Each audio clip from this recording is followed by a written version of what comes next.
So now we're going to return our discussion to sensitivity, which is our way of discussing the robustness of a system, in this case a closed loop system, to variations in the model.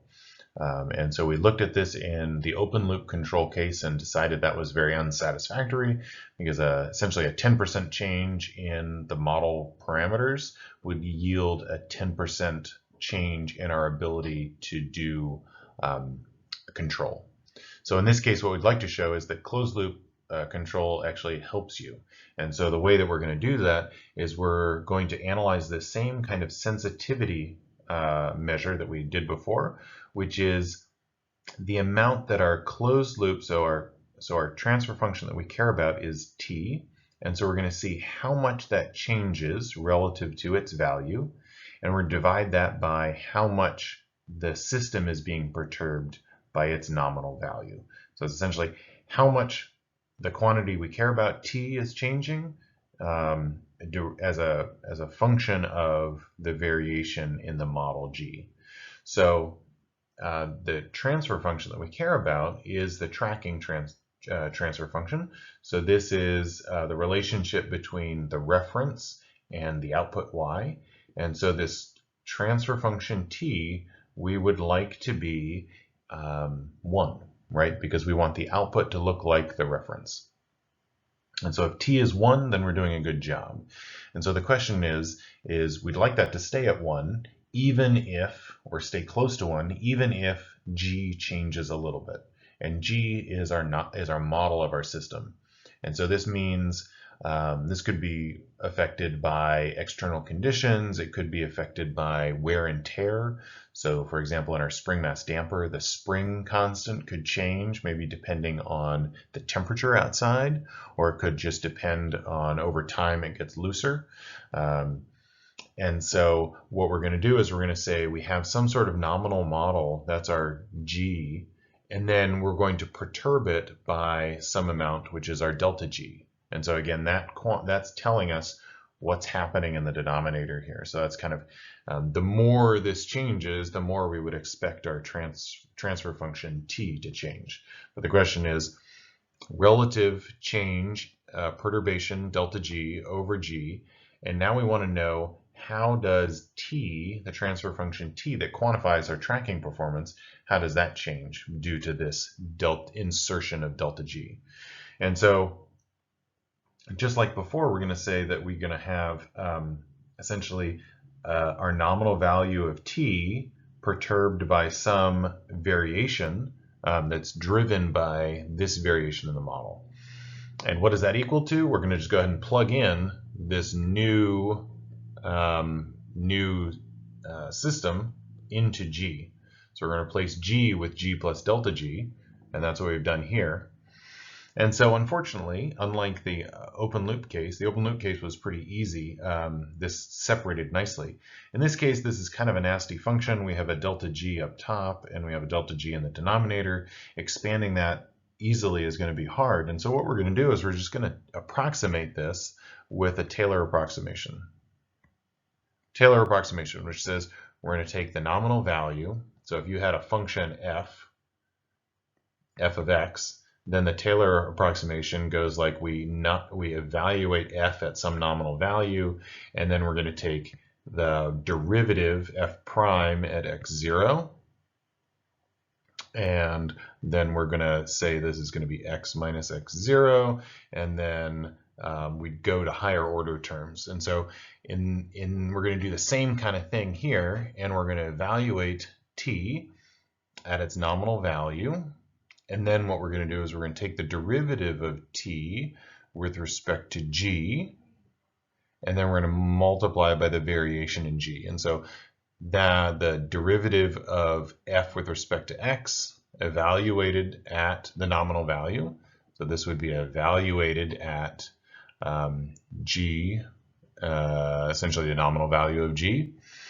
And then this is the perturbation between how much we're changing from this nominal evaluation point x0, so it's x minus x0. So that's what this delta g is here.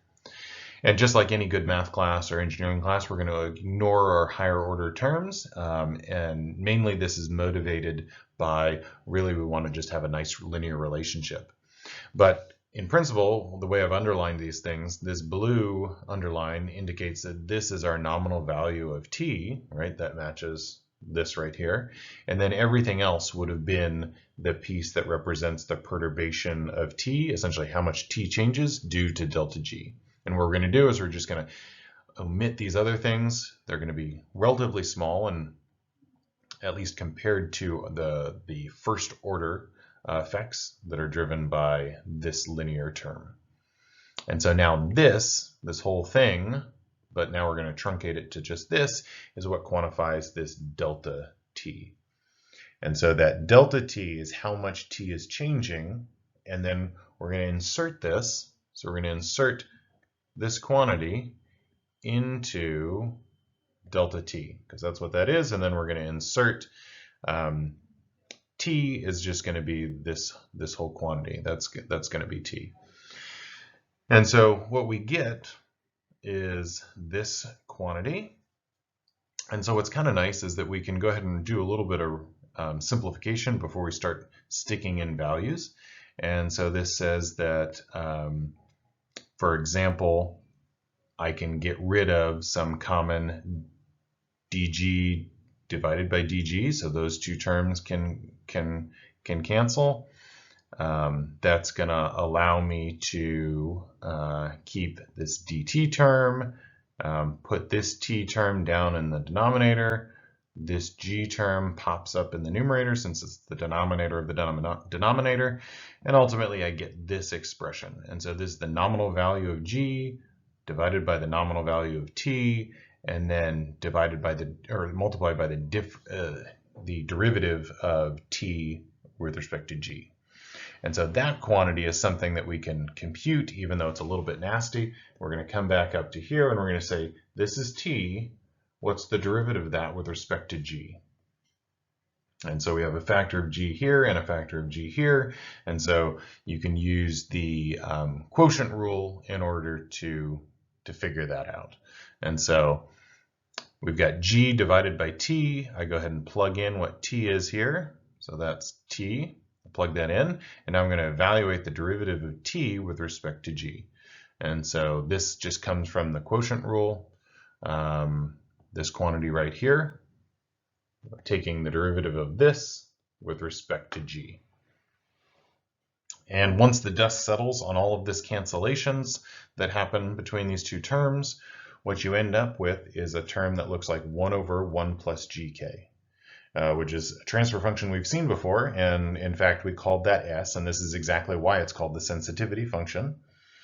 And so what's important here though is the fact that this says that the quantity that this is, it kind of depends on what g and k are, but if we have a 10% change in g, the idea is that this sensitivity value s quantifies the change in t. And so since s plus t, s plus this transfer function t always has to equal 1, this s is going to be less than 1. And so that means that you're going to be inherently reducing the change in t compared to the change in g. So when we were looking at the open loop case, we had a 10% change in g led to a 10% change in t. And now what we've noticed is, through this calculation, is that s quantifies the amount that we reduce the variation in the transfer function that we care about, in this case the closed loop tracking transfer function. So here, if s was half, then that would lead to 5% change in t due to a 10% change in g. So now what we've figured out is the fact that feedback helps us reduce the sensitivity to modeling inaccuracies. And so that means that a closed loop solution is a more robust solution than an open loop one. And moreover, it tells us that this s, transfer function s, helps us quantify that robustness quantity.